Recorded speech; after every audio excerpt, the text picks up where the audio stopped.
கர்த்தருடைய பரிசுத்த நாமத்திற்கு ஸ்தோத்திரம். இன்னைக்கு நம்ம சங்கீதம் 84வது அதிகாரம் 2வது வசனத்தை தியானிக்க இருக்கிறோம். சங்கீதம் 84:2 ஜெபத்தோடு இந்த செய்திக்குள்ளே கடந்துள்ளோம். ஜீவதேவ பின் செல்லுவோம், ஜீவ ஒளிதனை கண்டடைவோம். ஜீவதேவன் பின் செல்லுவோம், ஜீவ ஒளிதனை கண்டடைவோம். மனதின் காரிருள் நீங்கிடவே சமாதானம் தங்க, மனதின் காரிருள் நீங்கிடவே சமாதானம் தங்க. கர்த்தரை நம்பியே ஜீவிப்போம், கவலை கஷ்டங்கள் தீர்ந்திடும். கைவிடா காத்திடும் பரமனே கரங்களை நாம் பற்றி கொள்வோம். உண்மை வழி நடந்திட உத்தமனுக்கென்றும் கர்த்தர் துணை. உண்மை வழி நடந்திட உத்தமனுக்கென்றும் கர்த்தர் துணை. கண்கள் அவன் மேல் வைத்திடுவார், கருத்தாய் காத்திடுவார். கண்கள் அவன் மேல் வைத்திடுவார், கருத்தாய் காத்திடுவார். கர்த்தரை நம்பியே ஜீவிப்போம், கவலை கஷ்டங்கள் தீர்ந்திடும். கைவிடா காத்திடும் பரமனின் கரங்களை நாம் பற்றி கொள்வோம். உண்மை வழி நடந்திடும் உத்தமனுக்கென்றும் கர்த்தர் துணை. உண்மை வழி நடந்திடும் உத்தமனுக்கென்றும் கர்த்தர் துணை. கண்கள் அவன் மேல் வைத்திடுவார், கருத்தாய் காத்திடுவார். அன்புமிகு அண்ணல் இவர், அருமை இயேசுவை நெருங்குவோம். அன்புமிகு அண்ணல் இவர், அருமை இயேசுவை நெருங்குவோம். தம்மாண்டே வந்தோரை தள்ளிடாரே, தாயார் அணைத்திடுவார். தம்மாண்டே வந்தோரை தள்ளிடாரே, தாயார் அணைத்திடுவார். இயேசுவின் நாமத்தினாலே ஜெபங்கள் பிதாவே, ஆமென். கர்த்தருடைய பரிசுத்த நாமத்திற்கு ஸ்தோத்திரம். சங்கீதம் 84வது அதிகாரத்தை நம்ம தியானிக்கப்பட்டிருக்கோம். இதுல நீங்க புரிந்து கொள்றதுக்கு பிராக்கெட்ல இருக்கிறதா கீ. பிராக்கெட்ல என்ன இருக்கு சொல்லுங்க? கோராகின் புத்திரர். 84:2 கோராகின் புத்திரர். இந்த கோராகின் புத்திரர் இதை குறித்து நம்ம தியானிச்சோம், ஷார்ட்டா நம்ம பார்த்தோம். வாசிப்போமா? இந்த கோராகு புத்திரருக்கு என்ன நடந்தது அப்படின்னு கேட்டீங்கன்னா, என்னாகமும் முதல் வசனத்தை வாசிப்போம், 2வது வசனத்தை வாசிப்போம். என்னாகமும் 24:2 என் ஆத்துமா கர்த்தருடைய ஆலய பிரகாரங்கள் மேல் வாஞ்சியும் கவனமா இருக்கிறது. என் இருதயம் என் மாமிசம் ஜீவனுள்ள தேவனையை நோக்கி கம்பீரமாக சத்தமிடுகிறது. இருக்கா? 84வது அதிகாரம் 2வது வசனம் சங்கீதம். இது என்னெல்லாம் இருக்குது அப்படின்னு கேட்டீங்கன்னா, இந்த கோராகின் புத்திரர் எதை பத்தி பேசுறாங்க? பாப்பாங்க. இப்ப பாருங்க, அவங்க என்ன சொல்றாங்க? என் ஆத்துமா. யாருடைய ஆத்துமா? புத்திரருடைய ஆத்துமா. எங்க இருக்குது? கர்த்தருடைய ஆலய பிரகாரம். எப்படி இருக்குது? வாஞ்சி தவனம். வாஞ்சியும் தவனம்ங்கிறது என்னன்னா, முழு இருதயத்தோடு இருக்கிறது தான் அது. நம்முடைய ஆலயத்துக்கு ரொட்டீனா வர்றதுக்காக நிறைய பேர் வராங்க. காலையில 7 மணிக்கு ஏன் வர்றாங்க அப்படின்னு கேட்டீங்கன்னா, அடுத்த வேலையை பார்க்க இந்த முக்கியமான ஒரு வேலையை முடிச்சுட்டு இல்லை. அன்னைக்கு பாஸ்டர் சொல்றாரு, அநேகர் அதை காத்தா வரையங்கன்னு சொன்னாரு. நான் சிரிச்சேன், ஒன்று அங்கே ஒருத்தர் உட்காந்து சிரிக்கிறாரு அப்படின்னு சொல்லி. அதாவது எங்களுக்கு பொறுப்பு முடிச்சிருச்சு. அது வாஞ்சியும் தவணும் கிடையாது, அது ஒரு எஸ். என் இருதயம். யாருடைய இருதயம்? கோராகின் புத்திரர் இருதயமும் என் மாமிசமும். பாருங்க, என்னெல்லாம் இருக்குதுன்னா, ஆத்மா இருக்குது, இருதயம் இருக்குது, மாமிசம் ஜீவனுள்ள தேவனை நோக்கி கம்பீரமாக சத்தம். ஏன் இது இவங்களுக்கு இப்படி ஒரு வாஞ்சி இருக்குது அப்படின்னு கேட்டீங்கன்னா, ஆன்சர் நம்ம பார்க்க. என்னாகமம் எடுத்துக்கொள்ளுங்க, 16வது அதிகாரம். என்னாகமம் 16வது அதிகாரம் முதல் வசனத்தை பார்ப்போம். கோஹாத்தின் குமாரனாகிய இசேயாரின் மகன் கோராகு இத லேவிக்கு பிறந்த. லேவிங்கிறது ஒரு ஸ்பெஷல் ஒரு கோத்திரம். 12 கோத்திரத்தில் இது ஏன் ஸ்பெஷல் கோத்திரம் அப்படின்னு கேட்டீங்கன்னா, ஆண்டவர்களுக்கு ஒரு சாக்கியத்தை கொடுத்துருக்காரு. தேவ சமூகத்தில் போய் நிற்கிறது, ஜெபிக்கிறது. அந்த ஸ்லாக்கியத்தை யாரு கொடுத்திருக்காரு? இந்த லேவியின் புத்தருக்கு கொடுத்திருக்காரு. ஆனா இவனுக்கு என்ன ஆசைன்னா ஒரு சில்லற ஆசை. சில்லற ஆசை என்னது? ஒரு சின்ன ஆசை, தேவை. சின்ன பத்தி சொல்லுவாங்க பார்த்தீங்களா? என்ன பார்த்தீங்கன்னா 3ஆம் வசனம் பாருங்க. மோசேக்கும் ஆரோனுக்கும் விரோதமாக கூட்டம். ஏன் விரோதமாக கூட்டம் கூடுறாங்கன்னா, மோசேயையும் ஆரோனையும் ஆண்டவர் உயர்த்துக்கிறார். அப்ப அது பிடிக்க மாட்டேங்குது. யாருக்கு பிடிக்க மாட்டேங்குது? இந்த கோராகுக்கு பிடிக்க மாட்டேங்குது. அதனால கர்த்தர் அவர் நடுவில் இருக்காரு. இப்படி இருக்க சபைக்கு மேலாக உங்களை ஏன் உயர்த்தீர்கள் ஒரு கேள்வி கொண்டாங்க. மோசம் என்ன சொல்லியிருக்கலாம் அப்படின்னு கேட்டீங்கன்னா, எங்க பாரு, பார்வனுக்கு முன்னாடி இந்த நீ தண்ணியா நான் என்ன கேட்க முடியாது. முடியும். செங்கட பிறந்தது நீயா நான், யோர்தான் எல்லாமே நான் தான் ஆச்சு. அதனால எனக்கு எல்லா உரிமை இருக்கு. என்ன உரிமை இருக்குது? அங்க 10 கட்டில் வாங்குறதுக்கு நான் போயிட்டேன். நீங்களாம் வரமாட்டேன்ட்டீங்க. நீங்களாம் ஆமா நீ போ, நீ சொல்றதெல்லாம் நான் கேட்போன்னு அன்னைக்கு என்ன செஞ்ச, ஆனா இன்னைக்கு என்ன செய்யற? அப்ப 4ஆம் வசனம் பாருங்க. முகம் குப்புற ஒழுகுறது தெரியுமா? தாழ்மை. எல்லாராலையும் செய்ய முடியாது. இப்படி இருக்கிற ஒரு கூட்டத்தாருக்கு ஆண்டவர் என்ன செய்யறாருன்னா, இந்த கூட்டத்தாருடைய ஒரு நோக்கம் என்ன அப்படின்னு கேட்டீங்கன்னா, இப்படிப்பட்ட மக்கள். நம்ம இதெல்லாம் ஏற்கனவே டீட்டெயிலாக பேசிட்டாச்சு. அதனால நான் இப்ப ரொம்ப போகிறதில்லை. இந்த மக்கள் ஒரு பெருமையான மக்கள்.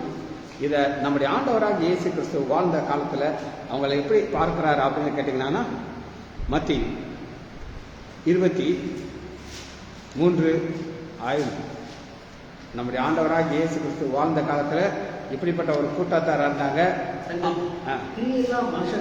தங்கள் கிரியெல்லாம் அவங்க கிரியில யார் பார்க்கணும் அப்படின்னு ஆண்டவர் பார்க்கணும். ஆண்டவர் கிளாசிக்கா சொல்றாரு, இந்த பாரு, நீ ஜெபம் பண்ணும்போது ஒரு அறையில போட்டு கதவை போட்டு ஜெபம். நீ அந்த ரங்கத்துல ஜெபிக்கிறத இதா பார்த்து பகிரங்கமா பயன்படுத்த. உபவாசம் பண்றியா, உன் முகத்துல எந்த எக்ஸ்பிரஷன் இருக்கக்கூடாது. அப்படித்தான் எல்லாம் சொல்லி கொடுக்குறாரு. ஆனா இவங்க வாழ்க்கை 23வது அதிகாரம் 5 தங்கள் கிரியையெல்லாம் மனுஷன் காண வேண்டும் என்று செய்தார்கள். தங்கள் காப்பு நாடாக்களை அகலமாக்கி தங்கள் வஸ்திரங்களை இப்ப நம்முடைய பாஸ்டர் அசிஸ்டன்ட் பாட்டர்லாம் ஷர்ட் இப்படி போடுவாங்களா? எப்படி போடுவாங்க? தங்கி பொங்கல் எவ்வளவு பெருசா இருக்கும்? ஏற்காண்டி எவ்வளவு பெருசா இருக்கு? ஏற்காண்டி பெருசா இருக்கு. வித்தியாசம் காட்டுறது. இதே பெந்தகோஸ்து பாஸ்டர் போய் பாருங்க, அவர் என்ன பண்ணிருப்பாரு? ஜிப்பா போட்டுருப்பாரு. ஜிப்பா வேஸ்ட்டும் ஜிப்பா தான் இருக்கும். மீசை இருக்குமா? இருக்காதா? சுத்தமா இருக்கு. ஏன் இருக்காது? அவங்க ரூல்ஸ். நீங்க வந்து பெந்தகோஸ்து பாஸ்ட் ஆகணும்னா இந்த மீசையோட போக முடியாது. இந்த சிவப்பு கலர் டிஷர்ட் போட்டு அவங்களை ஏற்றுக்க மாட்டாங்க. ஆலயத்துக்குள்ள போனா பாஸ்ட் ஆக முடியாது. சரியா? அடுத்து பாருங்க, அவங்களுடைய அடுத்த வாசை 5:6 வீட்டு விருந்துகளிலே முதன்மான இடத்தையும் எல்லாம் ஃபர்ஸ்ட் சீட் எங்களுக்கு வேணுங்கிறாங்க. என்ன சீட்டு? ஏன் ஃபர்ஸ்ட் சீட்டு? அப்ப இவங்களுடைய வாஞ்சியை நாங்க பெரிய ஆளா இருக்கோம். அதனால 12ஆம் வசனம் ஆண்டவர் சொல்லுகிறாங்க, தன்னை உயர்த்துகிறவன் தன்னை தாழ்த்துகிறவன் உயர்த்தப்படுறவன். இவங்களுடைய ஹார்ட்டுக்குள்ள என்ன இருக்கு? இந்த பாப்பா நாங்க சுத்திக்கிறாங்க. சரியா? நான் கேட்டேன், நீ கிறிஸ்தவ பொண்ணு தானே பாப்பான்னு. ஒவ்வொரு வாரம் இந்த பிரேயர் நடக்குது தெரியுமா? வருவியா? வர மாட்டான். புரியுது உங்களுக்கு? இன்னைக்கு நான் பிடிச்சி கூட்டிட்டு வந்துட்டேன். ஏன்னா வேற ஆள் கிடையாது. இப்ப பாருங்க, இவங்க இருதயம் என்ன இருக்குன்னா, 14ஆம் வசனம் பாருங்க, மாயக்காரர வேத பாகரே பார்வைக்காக. ஒரு சில ஊழியக்காரர்களை ஜோம் பண்ற பாத்தீங்கன்னா, எதுக்கை மோனையை போட்டு ஜோம் பண்ற கேட்டுருக்கீங்களா?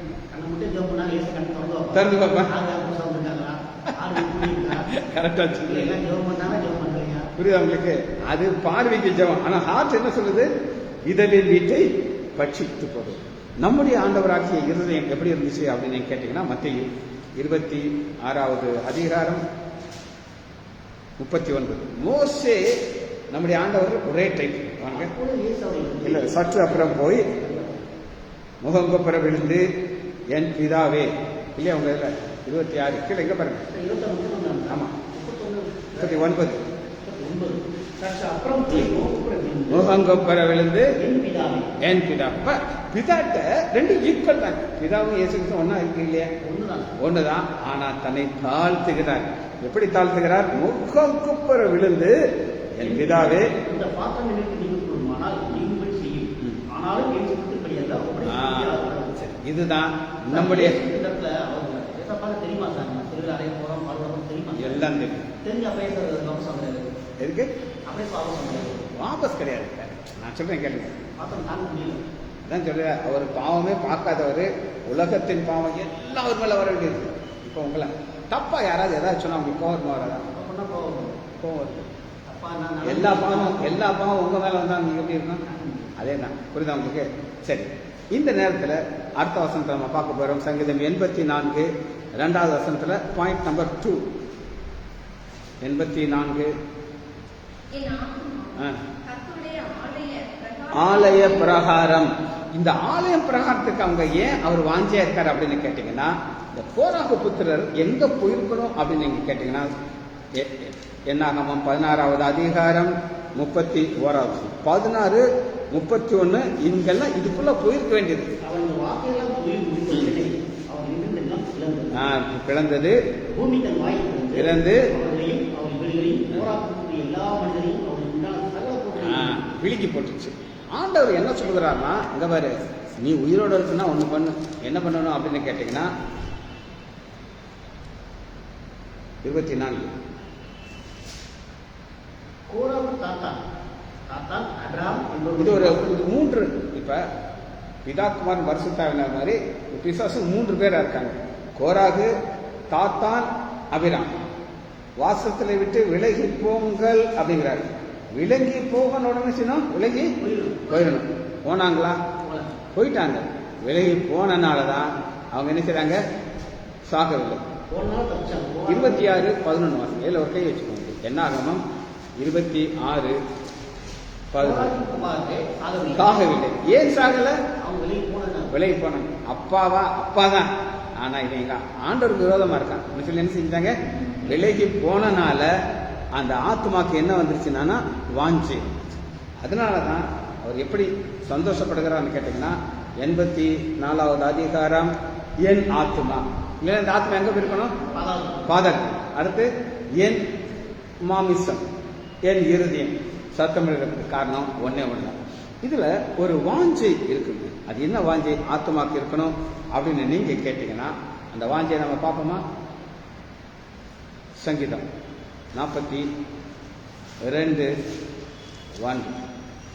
சங்கீதம் 42:1. மானானது உயிரோடே வாஞ்சித்தது கதறியும் போல என் ஆத்மா வந்து வாஞ்சிச்சு கதறுகிறது. இந்த பாட்டு ரொம்ப ரசிச்சு பாடுற பாட்டு.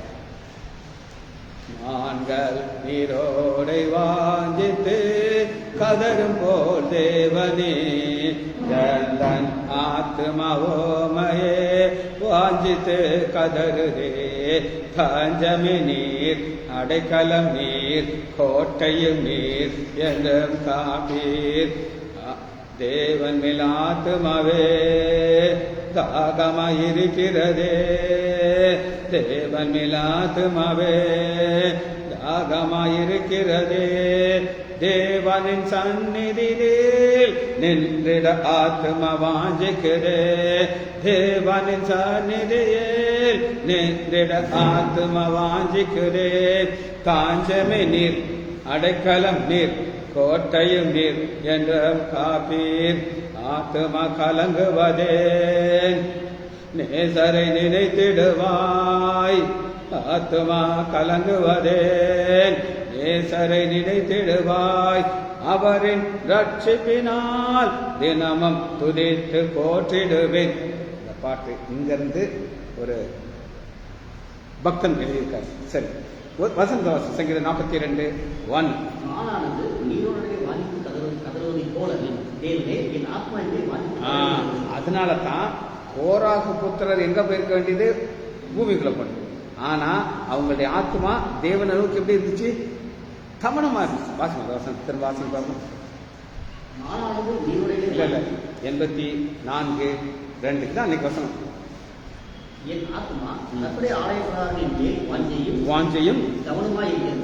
வாஞ்சை தவனம். என்னது?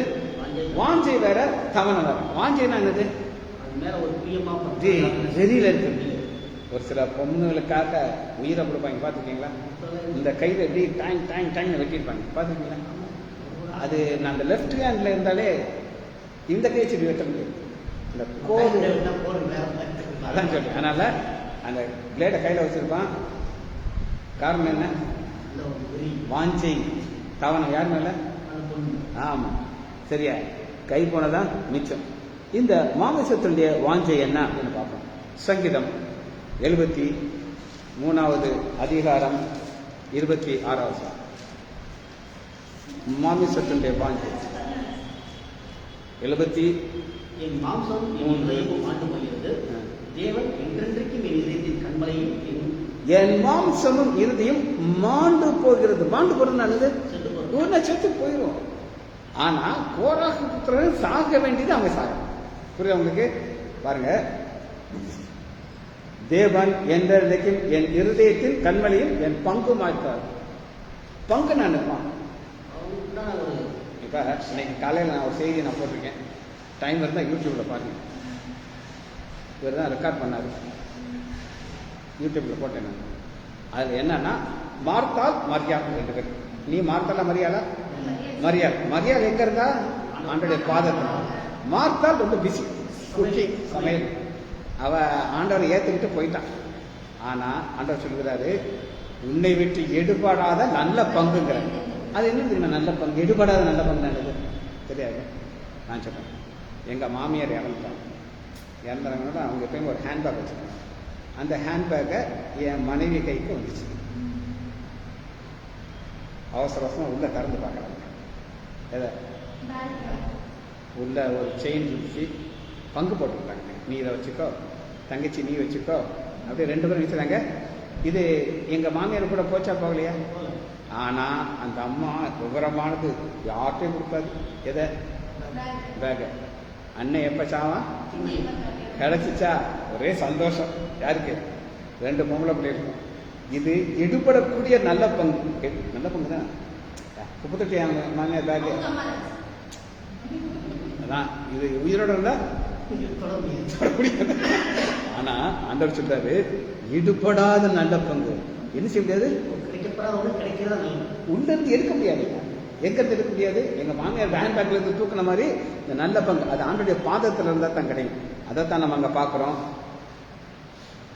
என் பங்கு, இந்த பங்கு எடுக்க முடியுமா? எடுக்க முடியாது. 28. எனக்கோ எனக்கோ நான் கோராகு புத்திரன் சொல்றாங்க. என் அப்பா லூசு, அவன் சொன்னபடி கேட்கல, பூமிக்குள்ள போயிட்டான். ஆனா எனக்கோ தேவனை அண்டி கொண்டிருந்தது அப்படியே கொடியே இருக்கிறது. அப்படி என்னை பண்ண கூட்டிருக்கோம். அதுதான் அவருடைய வாஞ்சை. சரி, இங்க ஒரு பிரச்சனை இருக்குது. 3வது வசனத்தை பாருங்க. இது ஆசாப் சங்கீதம் 3வது வசனத்தை பாருங்க. துன்மார்க்கர் கையின் வாழ்வை நான் காண்கையிலே 73:3. துன்மார்க்கர் வாழ்வை நான் காண்கையிலே.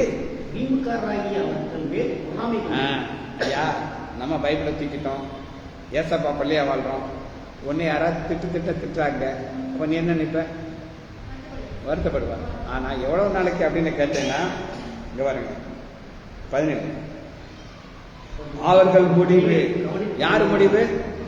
பொறாமக்க. அதாவது அந்த பெருமைக்காரங்களுடைய வாழ்க்கை முடிய போகும்போது வாசிங்க, நிச்சயமாவே நீர் அவர்களை சறுக்கலான இடங்களில் நிறுத்தி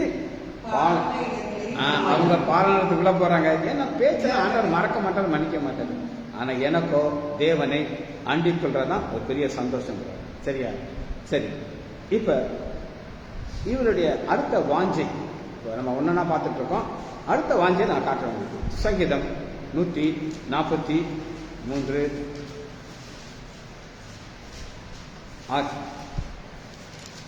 என் கைகளை உங்களுக்கு நேராக வைத்தேன், வறண்ட நிலத்தில் போல் என் ஆத்மாவின் மேல் தாகமாகி. வறண்ட நிலத்தின் மேல். இந்த வறண்ட நிலத்துல எவ்வளவு தண்ணி ஊத்துனா அது நிறைய ஊத்த ஊத்த ஊத்த அது சாப்பிட்டுக்கிட்டே இருக்கு. அந்த மாதிரி நீங்க ஆண்டவரை துதிக்கணும். தேவன் மேல் ஆத்துமாவே தாகமாயிருக்கிறதே, தேவனின் சந்நிதியில் நின்றிட ஆத்துமா வாஞ்சிக்குது. தேவரி பகற்காலத்தில் சிறுவையை தருகின்றேன், இரவினில் பாடும் பாட்டு எந்த வாயினில் இருக்கிறது. எழுதி பாடுறதுக்கும் இங்கிருந்து பாடுற வித்தியாசம் இருக்கா உங்களுக்கு? அதனாலதான் வசனம் திரும்ப வாசிப்போமா?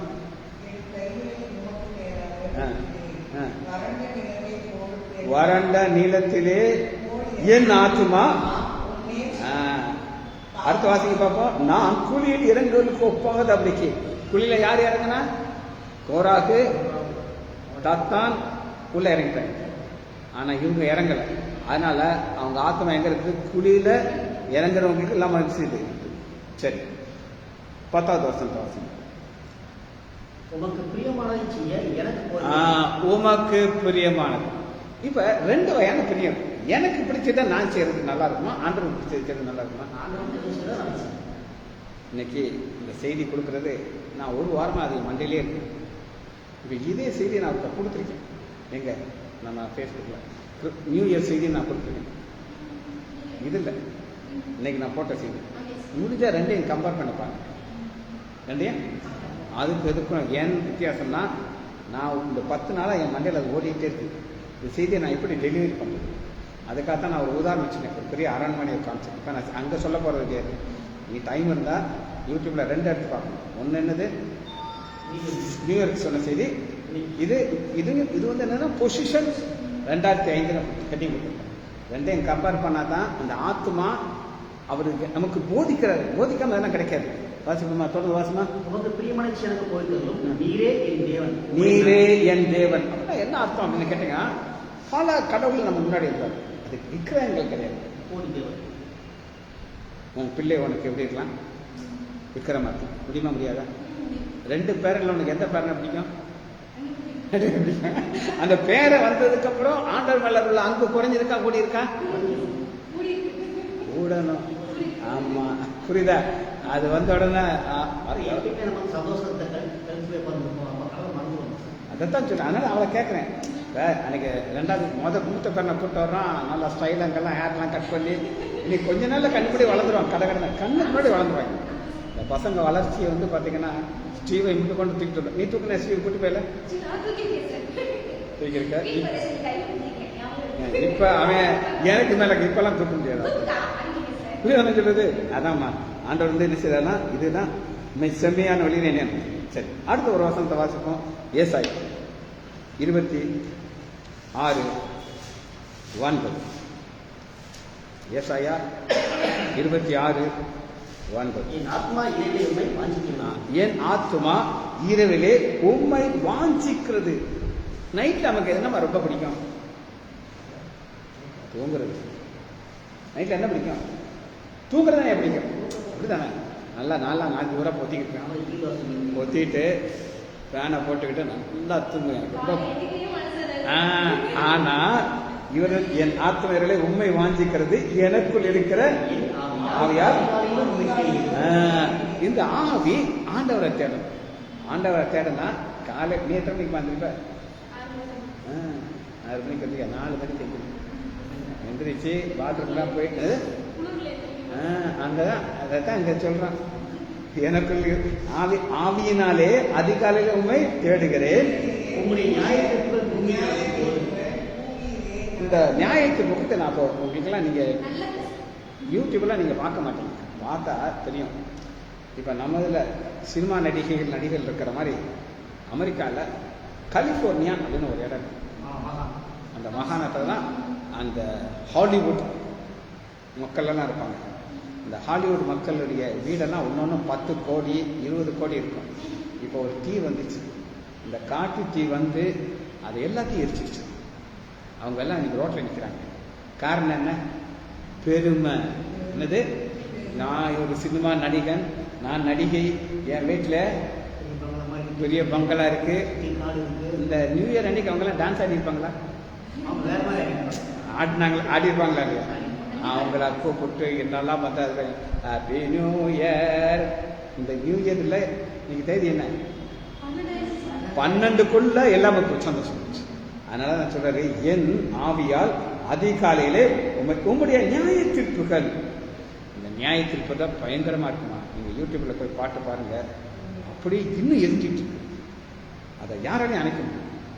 ஊருக்குள்ள வந்துருச்சு, மக்கள் விட்டு ஓடுறாங்க, தப்பிச்சு ஓடுறாங்க. காரணம் ஜட்ஜ்மெண்ட். சரியா? அதனாலதான் ஜட்ஜ்மெண்ட்டுக்கு காத்துக்கணும். ஏசாயா 64:3. ஏசாயா 64:3. நாங்கள் எதிர்பார்க்காத பயங்கரமான கத்தை நீர் செய்த பொழுது நீர் இறங்கி உமது சந்நிதியில் பர்வதங்கள் உருகி போய். நான் சொன்ன சம்பவம் நடக்குதா? பருவங்கள் பருவம் தானே என்னதுமா எருமை. அந்த சினிமா நடிகை கிட்ட போக முடியுமா? தொட முடியும். தட்டி விட்டுறாங்க. புரியுதா உங்களுக்கு? அவ்வளவுதான். இன்னைக்கு அவங்க ரோட்ல உட்கார்ந்துட்டு இருக்கான். எங்க உட்காந்துட்டு இருக்கான்? ரோட்ல உட்கார்ந்துட்டு இருக்கான். அதனாலதான் அந்த பாருங்க, தேவரீர் 4வது உமக்கு காத்திருக்கிறவர்களுக்கு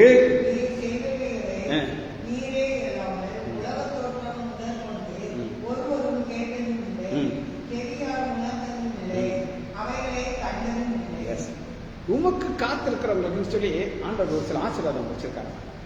நான் அந்த ஒரு சாட்சி மட்டும் சொல்லி முடிக்கிறேன். ஸ்டீவ் சுஜித் ராஜ் யாரு பேர். இப்ப ஒரு ஒரு ஃபங்க்ஷன் வச்சிருந்தாங்க. அது என்னன்னா, பெஸ்ட் ஒரு ஸ்கூல்ல நம்பர் 1 நம்பர் 2 இந்த பசங்க மட்டும் கூப்பிடுறாங்க. தமிழ்நாடு ஃபுல்லா கவர்மெண்ட்ல இருந்து ஒரு 18 லட்சம் செலவழிக்கிறாங்க இந்த பசங்களுக்கு ட்ரைனிங். இவனுக்கு இன்னும் டாப் ஆகணும்னு சொல்லி காம்படிஷன் வச்சாங்க. காம்படிஷன்ல ஒரு எஸ்ஐ இருக்கும். எஸ்ஐ எதை பத்தி இருக்குன்னா, இயற்கை சூழ்நிலையை அது சேஃபாக்குறாப்புல வந்தார். இவன் என்னன்னா, அவங்க அப்பாவுடைய பிசினஸ் எடுத்துட்டான். அவங்க அப்பா என்ன பண்றாரு தெரியுமா? கார்பன். அந்த கார்பனை எப்படி அப்படி எஸ்ஐ எழுதியிருக்கான். எஸ்ஐ எழுதி கொடுத்துருக்கான்.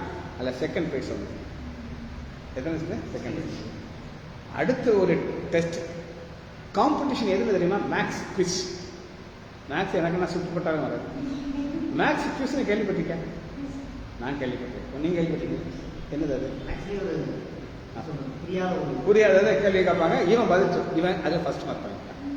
ஸோ அவன் வாசிக்கிறாங்க, ஸ்டீவ் சுஜித் ராஜ். யார் பேர் இருக்கு? புரியுதா உங்களுக்கு? அதைத்தான் இந்த வசனம் சொல்லுங்க. தேவனே உமக்கு காத்திருக்கிறவர்களுக்கு நீர் செய்வது.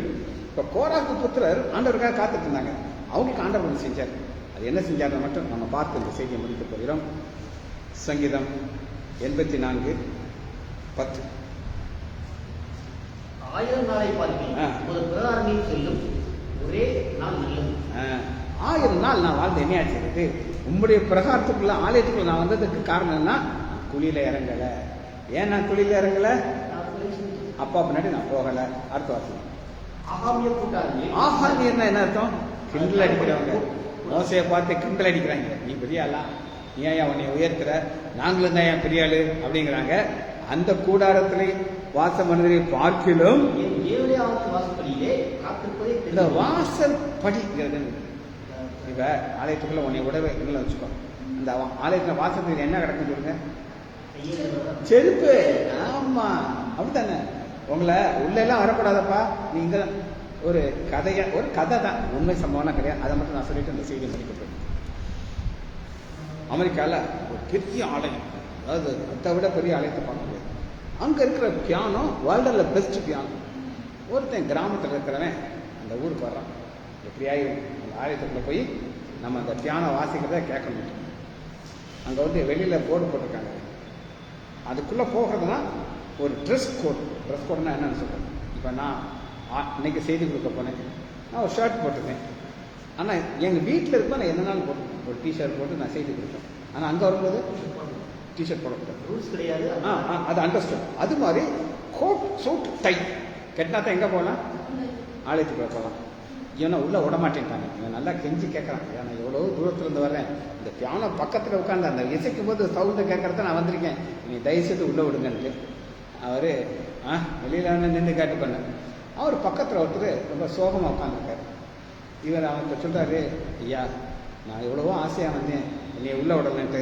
அவர் சிரித்து சொல்றாரு, நான் தான்ப்பா ஆண்டவராக இயேசு கிறிஸ்து, என்னையே உள்ள விடலாம்.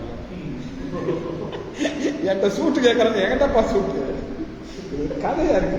ஆனா என்னது, ஒரு அர்த்தமுள்ள சம்பவம். அவர் கடைசியில் எங்க உட்காந்து வாசல் படிக்கல. வாசல் படி என்னதான் இருக்கும், ஆனா ஆண்டவர் புரியுதா? ஜெபிச்சு முடிப்பாமா? மகா இறக்கமும் கருவேம் இல்ல பிதாவே மற்றொருக்கிறோம் ஐயா. சங்கீதம் 84வது அதிகாரத்தின் செகண்ட் பார்ட்டை நாங்கள் தியானித்தோம் ஐயா. பிள்ளைகள் ஒவ்வொருவரையும் ஆண்டவர் ஆகிய இயேசு கிறிஸ்து நாமத்தினாலே ஆசீர்வதிக்கிறேன். இன்றைக்கு நடக்கிற சம்பவத்தோடு இணைத்து வாசிக்கும் பொழுது உங்களுக்கு நீ கொடுத்துக்க நன்மைகளுக்காக நன்றி ராஜா. பிள்ளைகள் ஒவ்வொருவரையும் என் ஆண்டவராகிய இயேசு கிறிஸ்து நாமத்தினாலே ஆசீர்வதிக்கிறேன். இயேசுவின் நாமத்தினாலே ஜெபங்களை பிதாவே. ஆமீன் ஆமீன்.